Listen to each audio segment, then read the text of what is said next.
current production productivity, and this is how the traditional trade operates. And this is the opportunity if we go direct to the farmer disintermediation, right? We went to the farm holes, right?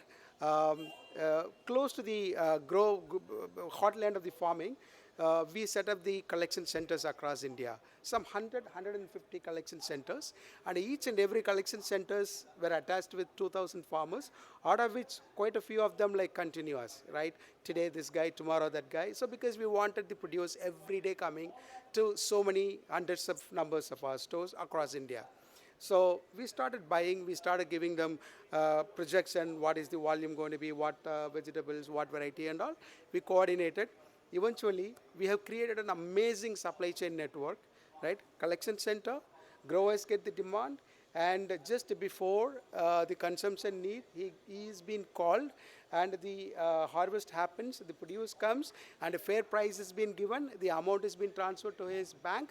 He not necessarily to come there, any of his employee can come there, right? So because it's transparent mechanism, then the produce is collected, and as per the grading standards, as per the specifications the farmer brings the produce, and it gets absolutely fair value, right? If anything not within the spec, he doesn't bring. We used to check 5% of the sample, we used to check if it is acceptable. Yes, acceptable. Then that goes to the collection centers that goes to the distribution center, and from there, no touching of any of the fresh produce, if it is approved at the collection center, because more handling leads to more damage, right? It's just nick of the time, just in time. Then it reaches by 8 o'clock, 9 o'clock. It's been staged to the stores. If 30 stores based the store demand, it's been staged. Then it's been loaded. It's been sent to the stores. And the next day, it's been displayed to the customers, and it's been happily sold. Within a day, within 24 to 36 hours, the supply chain gets over, right? By doing this, right, everyone talks about India's wastage is so huge. By doing this, we brought down the wastages by 1/3 in the industry. Right today, it's a very successful model, and customers are very happy, and that's the retail chain which does highest volume. I just can't disclose the volume, so it does highest volume with minimized losses. So farmers are happy, customers are happy, the retailer is also happy. That's my experience. With that, we have taken enough time, even though we have more questions to the panelists, but now it's open to the forum. Please. Any questions?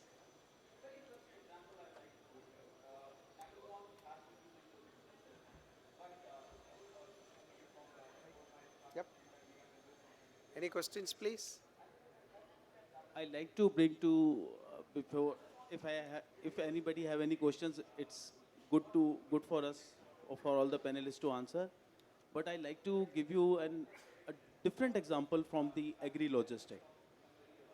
In this room, everybody knows or understand a very common thing which is a highly perishable, and we use it every day. This is my question to the entire audience. And it's non-eatable. Can anybody answer it? Most perishable product. Most perishable product, non-eatable, and it has a minimum shelf life. Non-food. Probably every day we see that though. What it is? Okay. Flowers. But I said minimum shelf life. It's a newspaper. Sir, it's a newspaper which inspired us. While reading one day newspaper, we both brothers are talking to each other, and we talk to each other that how this supply chain is being managed. Every day at your breakfast table, before you cook your breakfast, you need that newspaper on your table. It is only the matter of time which counts, because after 10 o'clock, that newspaper becoming stale. At 12 noon, nobody reads the newspaper. Then you need an evening newspaper. Bombay is very famous for the evening newspaper. So this is what we understand, that if they can manage it, why can't we manage it? It is a critical supply chain with all the relative information and it has a very minimum life. So this, if we understand this entire concept in our F&B business, I think so we can't make any more mistakes. Because I'm not talking about the big newspaper, I'm talking about the regional newspapers. Like Sahara, like Tribune in Punjab, Punjab Kesari in Delhi. They have a same level of perfection as Hindustan Times have, as the Times of India have.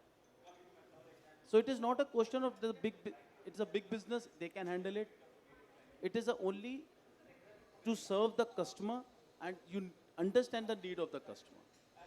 So if we understand the same concept in our business of F&B, there's no way looking back. Thank you. Thank you. With this, we are concluding this panel session. I request Mr. Saravana Gughan to present a memo to the panelist.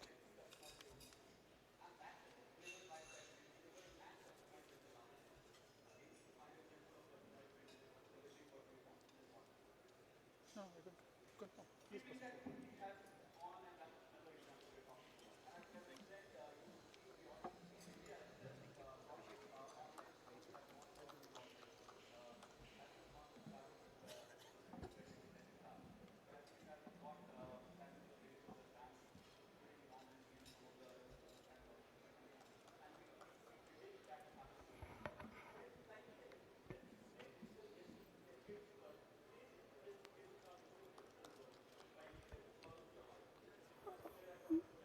Thank you. We are breaking for lunch now.